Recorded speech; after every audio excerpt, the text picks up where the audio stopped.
lama Kak dikocoknya Kak? Kalau tradisional manual kita sekitar 30 sampai 45 menit. 30 sampai 45 menit. Ya dari baru mecahin sampai benar-benar siap buat dimasak. Tapi kalau sama pakai mixer sekitar 20 menit. Oh gitu. Kenapa diseling-seling Kak? Kadang pakai mixer. Kalau mixer kan kita makanya mixer kecil ya. Jadi kalau misalkan di sekaligusin nggak maksimal hasilnya. Jadi pakai mixer dulu sampai agak ngembang, baru nanti lanjutin pakai manual ya. Manual. Oh gitu. Kalau misal tahun lalu nggak ada mixer ya Kak? Jadi manual. Dari awal nyampe selesai. Iya. 1 jam ya Kak? Sekitar 1 jam. Sekitar 1 jam. Perbedaannya sama Kak? Telur ayam sama bebek sama-sama 1 jam? Kalau telur bebek lebih lama. Lebih lama. Kalau misalkan yang telur ayam 30 menit, yang telur bebek 40 menit. Dia lebih berat. Oh gitu. Kak, bisa jelasin Kak kalau ada peminat lagi ya, konsumen mau datang kemana Kak? Kalau misalkan konsumen mau datang, di sini kita cuman buka satu alamat di rumah. Alamatnya itu lingkungan 4 nomor 26 RT berapa? RT 1 Kelurahan Paku. Kelurahan Paku ya. Selain di sini ada toko-toko atau? Belum. Oh, belum. Sampai ya? Saat ini belum. Jadi kalau mau pesen langsung aja ke sini ya. Atau bisa telepon nanti kalau misalnya untuk sekitaran Palembang bisa diantar. Oh, bisa diantar ya Kak ya. Oke Kak. Oh ya, tadi kan ada ngomongan minimal pengiriman berapa Kak baru bisa minimal diantar? Pengiriman 5 kotak. 5 kotak baru bisa diantar ya Kak ya. Oke.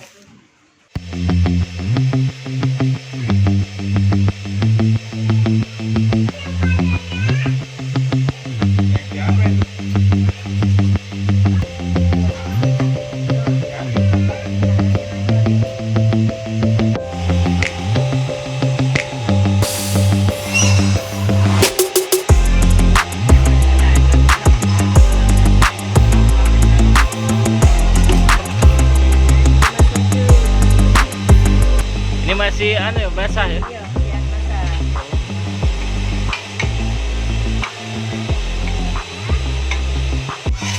Berapa lama yuk ini?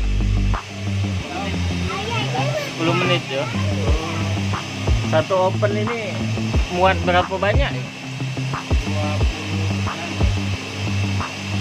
Satu open ini 42. Oh, 42. Sekali manggang ya.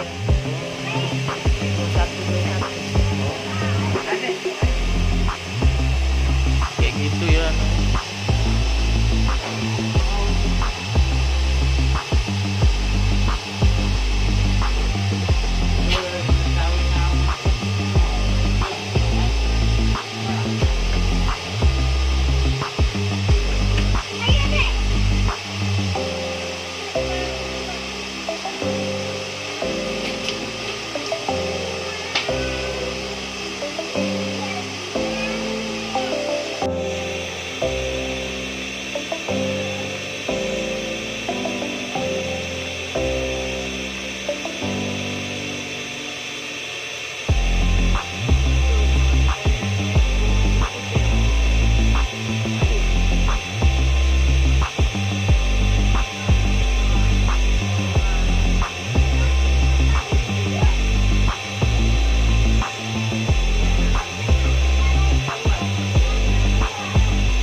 Jangan lupa subscribe, share, komen, dan like ya.